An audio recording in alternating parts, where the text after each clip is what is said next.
welcome to the Trending Now podcast for this Friday, July 12th, 2024. I'm Louie Bucko, and thanks for joining us as we recap the week that was on Trending Now, which you catch every Monday to Friday, 7 p.m. and 11:30. And new in the last few weeks, you catch it again at 5:30 the next day on CHCH, CHCH.com, and our Trending Now YouTube page. Coming up on today's show, U.S. President Joe Biden doesn't really calm any fears from worried Democrats after a shaky week that finished with his first live press conference since last month's debate as he wrapped up the NATO Summit. It has been trending all week, and the host of Trending Now, Nicole Martin, has been on the story and joins us off the top with the latest. And hashtag boycott KFC was among the top trends the past few days. It caused quite the stir online after a post went viral about the restaurant's decision to move to Halal Certified chicken at the vast majority of its restaurants in Ontario. Manesa Dhanabalan was covering that story this week and will be by with the latest. But first, let's start with the only thing I feel like that's been trending the last few weeks, really since that debate performance. The host of and creator of Trending Now, Nicole Martin, is here with us. Biden. Like, did we not think leading up to the November election it was going to be Trump, and now Biden can't get out of the headlines. And I feel bad for him. Just as a human, I feel bad. And we shouldn't feel bad watching the leader of the free world, the president of the United States, when he steps up to a mic. I'm literally holding my breath, hoping, praying to God that he makes it through a press conference, just because I don't want to see anyone fail. I didn't watch the debate. I'll admit, I didn't watch the debate. And I think we talked about that last time I was on. Terrible. I just thought, I can't watch that. It's a train wreck. It's It's hard to watch the pals. What do you got? It's the little things that he does, and we kind of knew this. This has been talked about. It's been the thing that's not been talked about, and that is the age of the candidates. Biden is 81 years old. Trump will be 80 very soon. These are the two men who are running for the biggest job in the world. So it shouldn't be a question of whether you can lead or not lead. It shouldn't be a question if you have the cognitive readiness to actually pull out all of the big decisions and moves that a president has to make. But that's the question on not just Americans' minds, but the Democrats. So we had this week just a growing list. I just went through them right now. It's just like I have to just keep scrolling. And one of the biggest ones last night was Jim Himes, and he's like a House Democrat, top House Democrat. He's just saying this, Joe Biden doesn't have what it takes to actually win. And they look at all of the polling, and even Kamala Harris, the VP, no, it's not VP Trump. Oops, we'll get to that, I'm sure, in a second. But VP Harris is polling higher than Biden when it comes to a run against Trump in the November election. So will he eventually step down? Jim Himes is saying for the good of the American people, do what your service is and actually step down to give the Democrats a chance to win. So a couple of things have happened. Friday, a week ago today, he sat down with George Stephanopoulos for an interview. That wasn't great. There were some rambly answers. The whole transcript was released. Then later in the week, George Stephanopoulos caught with some random cell phone camera being like, what do you think he can do for it? I don't think he can do it. All right. Well, he had to apologize for that after the fact. ABC put out a statement saying that was his own personal opinion. Wait, pause. Stop the timeline. Yeah. Because just before that ABC interview, he did a radio interview. Oh, yes. Okay, with the pre-asked questions. So she stepped down. Yeah. Does he not call himself the first black woman president? For a black VP, nothing he said made sense. Nothing is like a straight line. No, but continue the timeline. Yes, there were questions provided to the woman and agreeing and doing with the interview. That wasn't the only time that happened last week. It happened another time. Stephanopoulos says this. Now he's sitting down with Lester Holt on Monday. Again, he's not calming any fears. If anything, it seems like Democrats are waiting for him, are hoping that he does keep tripping up, and it eventually gets to him. It's like this. The scale is going all over the place. He just starts to pick himself back up. He opens NATO, and it actually was pretty strong. Everyone's like, all right. Yeah. That was a pretty strong speech. His voice was strong. It wasn't like the debate where he was almost whispering, yeah, I golf better than you. No, it was a pretty strong performance to the start of the NATO Summit in Washington, D.C. And everyone was going to be like, as much as it was about Ukraine, it's also, how's Biden leading this? And then, of course, had to. Last night, as he's closing the NATO Summit, he has to introduce Ukrainian President Vladimir Zelensky as President Putin. And did that clip. He caught himself, I'll give him that, right, within seconds. But that clip has gone just viral around the world, and that's all anyone's talking about right now, including Putin himself today. A new poll released today by NPR, PBS, and Marist put Biden 2 points ahead of President Trump, despite his mental fitness being put into question. 50% of those polled said they would vote for Biden. 48% they would vote for Trump. So it's still very, very close. But if a third-party candidate was introduced, Trump 43, Biden 42, Robert F. Kennedy at 8%. So, I mean, like, it's not, like, out of the question. See, but it's different polling everywhere. Because Jim Himes was talking about the polling. He's saying that the polls he's looking at as a Democrat, he's saying there's absolutely no way Biden's going to win. This poll was conducted of 1,309 adults. Like, that's another thing about these polls, right? Kills me. There are 1,200 people at a time. There are 1,600 people at a time. And it is such a snapshot. It's people who answered by text or phone call. So you obviously have some interest in it anyway. I don't care. Let's talk about his press conference last night. He did the Putin Zelensky thing. You can see Zelensky's face after. Didn't look great. Priceless. The very first question, and again, a powerful speech. He laid down some things off a prompter, but a powerful speech. I'm the only president. Here's what my predecessor said he would do. Here's what we're doing at the border. Here's what we're doing at the economy. Like, it was a good Women's speech. rights. We're not here to take away abortions. First question. First answer. President, how confident would you be in Vice President Kamala Harris taking being on top of the ticket? And he says, I selected Vice President Trump for a reason. And I was hoping in that rambly answer he would go back to it and be like, I said Trump, I meant. Which, again, we all misspeak. Listen, I've misspoken. I can pull up hours of this podcast where I've said the wrong name and just kept going like it was nothing. I'm not running for the most powerful job in the world, though. And that's the point. That is the point everyone is making, that it's enough. And we can't just take away all of his years that he's done a lot for the United States. And I think that's what even some of the people within his own party are saying is like, Joe, thank you so much for all that you have done for the United States. But at some point, and it's a personal decision, he's going to have to say, yep, I'm not my best. And he's admitted he wasn't his best in the debate. He's admitted he hasn't been his best at times. The other point of the press conference that I found very interesting was one of the reporters was asking about his limitations. And you say, well, what limitations? Well, okay, your White House press secretary has come out almost every day just being bombarded and grilled with questions by American reporters saying, has he had another cognitive test done? What's going on? Why the debate performance? We had jet lag. We had a cold. He can't be out, after 8 p.m. He's got a bedtime. So she started listing off some of the things, and he was saying that's not true. Yeah. He's just done working up at 7 a.m., in bed at midnight type thing. But still, it's like, all right, anything can happen at any time of the day or night. And you are the commander in chief, and you're supposed to be the one in charge. And it's a real shame because he has done some good things as president. We're not talking about Donald Trump. We're not talking about his miscues. We're not talking about Project 2025 that one day he's distancing himself from, and the very next day, he's citing heritage, whatever it is. We're not talking about the crazy things he says at rallies, which I think is terrifying too, because neither of these men seem very qualified to be president. And for Biden, I'm just worried it'll affect his legacy if this is how he wants to go down. A man who wanted to be president for so long, who's been through so much, right? And have you seen the meme online with this? Nah. It's like King Joffrey from Game of Thrones, aka Trump, I guess in this case. And I'm like, I don't know who the other guy is. It's just an old man kind of dying on a hospital bed. But it's like this is the choice. This is what we got. This is what the Americans have to choose from. Like, I think that they want some other. I don't want to be ageist, but at the same time, like, this is a type of job where you kind of have to be. You have to be with it. You have to be. Which is funny when you hear like Nancy Pelosi is like, well, I'm concerned. I was like, Nancy, you're 82. Come on. Like, I think she's 84. I think she's older. Yeah. I mean, what else happened in NATO? Anything big? I mean, we're all watching it. What happened? Canada did something. What they announced? Yeah. So Canada, after kind of being called out, especially by the U.S. Speaker of the House, Trudeau has finally announced a way that they plan on getting to that 2% GDP spending to the military. That is the mandate for NATO and the NATO alliance.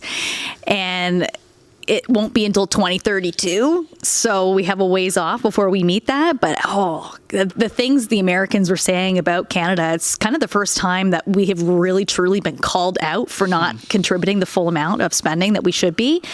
Essentially, that we've just been riding on the coattails of the United States. Trump did it a bunch, though, right? Yes. Yeah, back in the Trump era. And speaking of Trump, he obviously wasn't at NATO, but he did have time to meet with Hungarian Prime Minister Viktor Orban. Yeah. Just weeks after Orban had met with Vladimir Putin. So, Orban flew essentially from Moscow to the NATO summit. Orban also met with Zelensky, but he's like one of the only members of the NATO alliance, maybe Turkey, I'm not sure, but that does not want to contribute to the Ukraine war and to help Ukraine in any way. He's looking for peace. And so it's all, he calls it his peace talk tour, and Trump was on the peace talk tour because somehow Trump is going to end the war in Ukraine. We all don't know how, and it probably will be Putin just given a whole bunch of land, but we'll have to wait and see. Yeah, according to Russian newspaper Izvestia, it wrote such initiatives were futile, that being the peace initiative, but Orban may pass information he has collected to Trump's team. It's a fine country that's going on down there. Oh my gosh. We are still 4 months away from Election Day. Anything can happen. Anything can happen. Will now. Biden still be on the ticket when we talk next week? Who knows? But I know you got to get ready for the show. Yes. So thank you for doing this. Thanks, really appreciate Louie. it. All right. Still ahead, Manesa Dhanabalan will be stopping by with her thoughts on what's going on with the KFC boycott. But right now, we turn our attention to the LCBO, where Ontario Premier Doug Ford's booze obsession appeared to continue this week. As the strike rolls on, the province released a new tool this week to help Ontarians find alcohol while stores are closed. But a video posted by the Premier to announce the interactive map and the map itself aren't really sitting well with some voters who say it seems like the Premier cares more about cracking a cold one than Ontario workers. The government says it's helping residents navigate the ongoing strike with this new map as it pinpoints retail outlets that sell beer, wine, coolers, and spirits. But Premier Ford's video isn't sitting well with many Ontarians who have voiced their concerns online. Some writing, quote here, ERs are closing, healthcare is in crisis, and he's cottaging. Another wrote, I'm surprised at this point the Conservatives haven't created a Ministry of Alcohol and given it a larger budget than healthcare and education. Alcohol is clearly a very, very high priority. Now, the government wouldn't say how many tax dollars were being spent creating the map and video. They told Trending Now, quote, it was done internally, so there was no cost.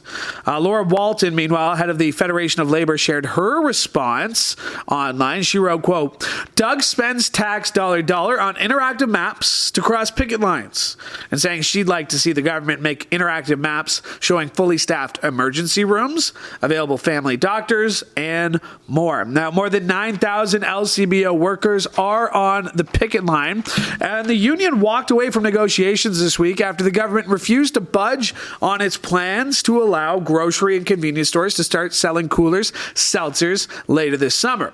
The union says the move will cut jobs and profits from the LICPO, which the Crown Corporation passes off to the province to help fund healthcare, education, and infrastructure. Ford said later in the week that ready-to-drink cocktails will be sold in convenience stores and grocery stores, and the matter is a non-starter for negotiations. The Alcohol and Gaming Commission of Ontario said that under the government's alcohol expansion plans, it has already issued licenses for alcohol sales. To get this, 3,105 convenience stores and 37 new grocery stores. Newly licensed convenience stores can start selling alcohol in early September, while grocery stores will have to wait from October 31st onward. Also trending in world news this week, the French election. Leaders from across Europe were pleased but at the same time concerned with the results of the French legislative election, as it leaves a key European Union country facing the prospect of a hung parliament and political paralysis. But there's relief because the far-right National Rally didn't come out as the strongest party. Manesa Dhanabalan was on this story and joins us at the desk with more. We'll get to this halal chicken, but this is an interesting story because it feels like they're breathing a sigh of relief because the far-right party didn't win, but there's still some questions left to be answered. Yeah, because this is like the first time that Sorry, I did this earlier this week, so I'm trying to remember again. Yeah, because normally it's just a 1-2 party type thing, right? Yeah, so how is it going to go? Like, it's really unclear, right? Because this Popular Front was a coalition. Yes, it was already a coalition, and then now like they don't have a majority, so then now they have to like figure out how this is going to go, and it's like I'm yeah, you can liken it to like here in Canada, right? Like the Liberals need the NDP to support some of their ideas. Yeah. Right? So the new Popular Front was a coalition. They won 182 seats in the National Assembly. That's the largest bloc, but it still fell short of an absolute majority. Meanwhile, there was Emmanuel Macron's centrists ensemble alliance. They won 163. Well, Marie Le Pen, which looked like they were going to win after the first week. Like, people were scared after that first week that it was going to be a far-right Marie Le Pen. They had 143 seats. So, I mean, it was a win. But, yeah, like you had in your story, there's a lot of uncertainty. Yeah, how is this going to go? Like, it was... The Prime Minister did say that he's going to stay on. Mm-hmm. Or actually, did he say that he's... Prime Minister. No, Prime Minister resigned. President Macron's going to stay on because he's got a mandate to serve till 2027. It was a few days ago. Let it slide. Wait, what? No. It was to replace the Prime Minister. The results of the election saw Prime Minister Gabriel Attal stepping down, but French President Emmanuel Macron has a presidential mandate until 2027. Yes. He's not going to step down. Yes. Oh, okay, all right. Okay, I don't understand I know those. it's been 2 days. Listen, and you're right, because I don't understand those countries that have prime ministers and presidents. It's very confusing. One or the other countries, one or the other. I should really be less arrogant. I should really be less arrogant. Should know what he's talking about before he does a podcast. I'm joking. I should really be less arrogant about world politics, but there's only so much in my brain, and every time I learn something, it was very confusing. You did a pretty good job. I'll watch your story back. Brought you on. You didn't watch it yet? I'm joking. Thanks so much, Manesa Dhanabalan. Thanks for joining me. But we didn't even talk about chicken. Okay, let's talk about chicken. Hashtag boycott KFC was among the top trends this week. Caused quite the stir online after a post went viral about the restaurant's decision to move to halal certified chicken, which actually happened May 15th. So why is it big now? Well, okay, so here's my understanding of it, because I also reached out to the Non-Halal Advocacy of Canada group on Twitter, and they did get back to me, and they did confirm that they're the one who actually started the whole boycott KFC movement because they went to halal. Pardon? They started the boycott KFC after they announced the halal movement, so they're the one who found that internal memo per se. Yeah. And they're the one who shared it because they reached out to KFC and like they tried to say like, hey, like sick people can't eat halal chicken. So like in your movement of trying to be more inclusive, you're not being inclusive because now we can't eat it. So because of that, and then they weren't, my understanding is that they didn't get any response, which is why they kind of started this whole boycott KFC movement. Yeah. And then it became, after that, there was a lot of racist and homophobic comments, which is really unnecessary. So Trending Now asked the restaurant if they in fact removed all non-halal options in pork, but we didn't hear back from the restaurant. They had nothing to say to us.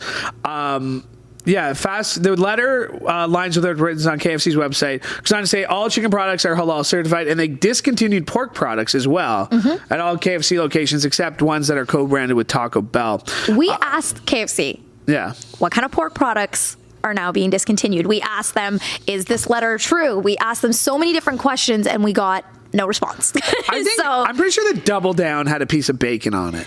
I'm pretty sure. The Double Down from like more than a decade ago? It was more than a decade ago. Yes, it was like 5 years ago. I think it had a piece of bacon on it. I think I only got it once, but I really hated myself after. Some people, including the World Animal Protection, are concerned about the way animals are treated for halal certification. So here's the thing. When it comes to halal certification, while some believe that it is more humane because they don't do the stunning as often, typically, but others feel that the stunning is more humane. So that was the whole, that was just a concern. But nowadays, there is, for example, the HMA, on their website, they even say they're not the supplier for KFC, just to be clear. But they are an example where there are some exceptions for stunning, but they have certain rules that need to be met. Like if you are stunning. The issue with stunning is that sometimes the chicken doesn't get stunned enough. And if that's the case, then they're in way more pain and suffering than if they were unconscious. So altogether. it doesn't necessarily become as humane at that point, right? So that's one of the things. We reached out to Zabia Halal as well as Maple Lodge Farms because they're the ones that KFC partnered up with for this, but we didn't get any response there either to see what their process is, right? Yeah. The Baldwin shooting, you were on that too. Yes, I am. This is interesting. Do you have an update? Yes, today was a surprise turn of events. So they were looking at possibly the defense filed a motion to dismiss the case because of issues to do with the evidence, like the ammunition and stuff. The gun was destroyed within FBI, wasn't it?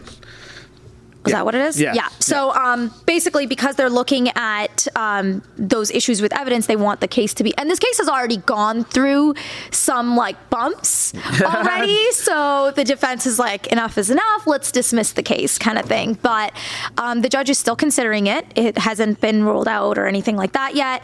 The jury was called off, to just go home, come back on Monday. So as part of the motion, motion to dismiss the case, now the judge is hearing from Seth Kenney, who is the supplier of the firearms, as well as, I believe, Marissa, I'm forgetting her name, but somebody else as well. Yeah. But it's for that. And we'll have more updates on that. Okay, on Trending Now keep tonight. an eye on that. I mean, this has been going on forever. The shooting was years ago, and he could be facing up to 18 months in prison. What are you working on today? Alec Baldwin. Oh, you are working on Alec Baldwin? Oh, no way. I didn't even know. I legitimately did not even know what you were doing. I should really pay attention because I'm on the show. I'm on the show too, right? So I have the rundown in front of me of what's coming up on the show. I didn't look past where I was in the show, so my apologies on that one. It's okay. What do you got going on this weekend? I haven't asked that in a while. What do you got going on? My nieces are coming from France. Yes. No way. They're coming on Saturday, and they're going to be here for a month and a half, and I'm super, super excited to see them again. Well, that's super exciting. What are you going to do you feel the pressure to entertain? Actually, I am looking forward to being entertained by them because they are quite funny for their age, especially the younger one. But are you doing anything as a group outing? Are you going somewhere? We're going camping. You're going camping? Yes. Like later real this camping? summer. Glamping. Okay. Glamping. So are you renting a trailer on site somewhere, or how's it work? We are pitching a tent and stuff like that. We're staying in a tent, but it is in one of those areas where there's a very nice bathroom and there's water. Hey, you know what? Hey, as long as you're getting outside, that's all that matters. Well, enjoy. Family time is really important. I'm going to recap the people with what's happened until today on the Baldwin case, and then you can fill them in later today. Okay, thank you so much. All right. Speaking of that Baldwin case, jury selection began this week in the trial of actor Alec Baldwin, and it comes nearly 3 years after that fatal shooting of cinematographer Helena Hutchins on the set of the film Rust. Now, prosecutors have charged Baldwin with involuntary manslaughter. They say he was negligent and reckless in his handling of the gun on set. He has pleaded not guilty and says he never pulled the trigger of that prop gun. 66-year-old could be sentenced up to 18 months in prison if jurors unanimously decide to convict him. Now, as Manesa mentioned, this convoluted path to trial has itself all the makings of a Hollywood drama. Months after being charged in 2023, Baldwin's case was suddenly dropped by New Mexico special prosecutor, citing, quote, new facts. But the actor was indicted in January with involuntary manslaughter, this time by a grand jury. His attorneys tried and failed at multiple attempts to get the case dismissed. And at one point, they alleged improper destruction of evidence, arguing the gun was virtually destroyed by FBI testing. The pretrial hearings thus far marked by frequent clashes between attorneys from each side. And prosecutors also intend to highlight what they say is Baldwin's negligence while overseeing a set plagued by dangerous conduct. All right, more trending news nationally. Krista Freeland. Pierre. Yeah, let's try it again. While Justin Trudeau is meeting with world leaders at NATO, it's not exactly business as usual back in Ottawa. Liberal Party scrambling to regain voters' favor after an upset by-election loss in Toronto last month.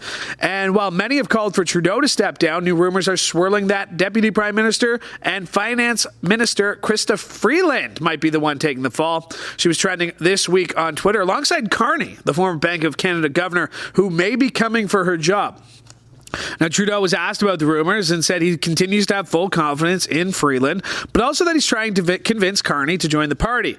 He reiterated his confidence in his right-hand woman, but stopped short of promising that she'll remain in the role. So we'll have to watch that as it plays out as well. All right, it was a big weekend for movie trailers, and here, making his Trending Now podcast debut, and possibly like on air CHCH debut that's not just your voice.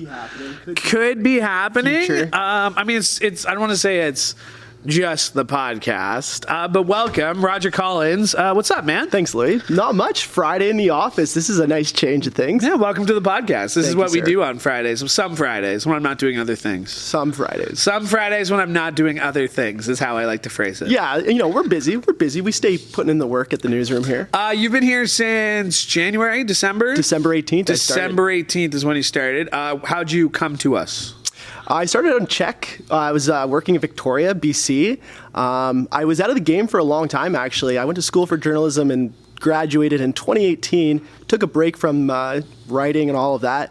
And just by chance got in with the news team there at Czech News. And that marked the start of me getting back in the game. So then when I moved back to Hamilton, some of the guys at the top got to talking and they heard about what I can do, and yeah, Greg gave me a call. Nice. And behold, the rest is history. Rest is history. You're a writer. You've done some assignment editing on weekends. What do you want to do in this business? I just want to have a career that I'm proud of. I love the news. I'm passionate about the news, and it's good to get the message out there, and someone's got to do it, and it's definitely a strong point of mine. So just leaning on that. Yeah. Well, speaking of the news, it was a busy week for movie trailers. What a transition, right? What a transition. Are you a big movie guy? Yeah, it depends on the genre. Are you an artsy-fartsy movie guy? Yeah, art house films for sure up my alley, but I'll watch anything. Okay, so a couple of ones. Let's talk about it. Gladiator 2. Okay, Gladiator 2 Your thoughts? Looks sick. Actually, it's like building off quite the legacy. Gladiator 1, one of the best movies of all time. Ridley Scott, one of my favorite directors. So stoked for that. Can't wait to see it. Definitely catching it on the big screen. Yeah, I mean, it looked good. You got a great cast. It looks like it'd be good. The other big movie news: Shrek 5. Okay, gotta say, Shrek 5, my childhood on display here. That movie franchise is like, what, 20 years old now? Yeah, that very first one coming back. Yeah, at least 20 years, for And it kind of rings true with like a lot of working class people. Like, from nothing to everything in the land of far away. Come on. I can't... When they brought in Justin Timberlake, I think that was Shrek the Third. I think that kind of jumped the shark. I couldn't tell you what happened in Shrek 4. Jumped the shark. Shrek 1 and Shrek 2 are two of the most classic animated features when they go to far, far away. Just a great voice cast, a great movie. Yeah, Eddie Murphy, Donkey. And they're all coming back. Yeah, they're all coming back. The whole three. And then also, Eddie Murphy's getting like a special spin-off Donkey movie. Which should have happened. And Puss in Boots 100%. Is on its second. I had Minions come out this week. I mean, are the movies back? Like, I haven't been to the movies, but are the movies back post-COVID now? You know what? I went and saw the third sequel or whatever in A Quiet Place. Okay, yeah. I don't know if the movie's It's a prequel, right? Yeah, it's just... Do they talk at least in the movie? Oh, yeah, there's lots of talking, but it just didn't make up to the last two. There was another movie that came out this week that I was hyped about. Oh, Captain America. You're not a big superhero movie guy, though. You know what? The whole superhero cartoon franchise with the films, it just doesn't really do it for me. I know I'm going to get a lot of hate for that, but... all dozens of our listeners will be upset at your takes here. Yeah, sorry, all Justin. Dozens of them will be very upset. I don't mind. It didn't look so much like a superhero movie. So that's the one thing. It was more like a presidential thriller, right? Harrison Ford plays the president, it looks like. Playing into themes of today for sure. Yeah. Biden, Trump. Who knows what's going on there? We spent the first 20 minutes of the show trying to figure it out. We'll spend the next 20 minutes of every show, I'm sure, until November trying to figure it out. Well, thanks for making your debut. Really appreciate it. Thank you, Louie. No problem. My thanks to Roger Collins for joining me today. My thanks to Manesa Dhanabalan as well, and Nicole Martin for all joining me back on the show. Great to be back, and thanks to all of you who listen and watch, because we could not do the show without your support. And hey, while you're liking and subscribing, make sure you go to our Trending Now social media channels. You can do that on X, you can do that on YouTube, you can do that on TikTok as well. I'm going to get back on that TikTok. It's where all the kids seem to be posting their videos these days, which actually sounds really bad, but it does doesn't. I don't mean it like that. I don't mean it like that. We're gonna. While you're subscribing, make sure you like and subscribe to CHCH Podcast as well, so you never miss an episode of this show or any of the other great shows we have for you, including a brand new episode of Newsmakers with Annette Hom that you can catch. I sat down with her earlier this week, so wherever you found this show, go check that one out. It was a great conversation and learned a lot about Annette Hom, one of our co-anchors here on CHCH Morning Live. All right, my thanks to Justin Peeler for directing today's episode, and one more time, thank you for listening. Could not do the show without your support, and from all of us here at CHCH, I'm Louie Bucko. Have a great weekend.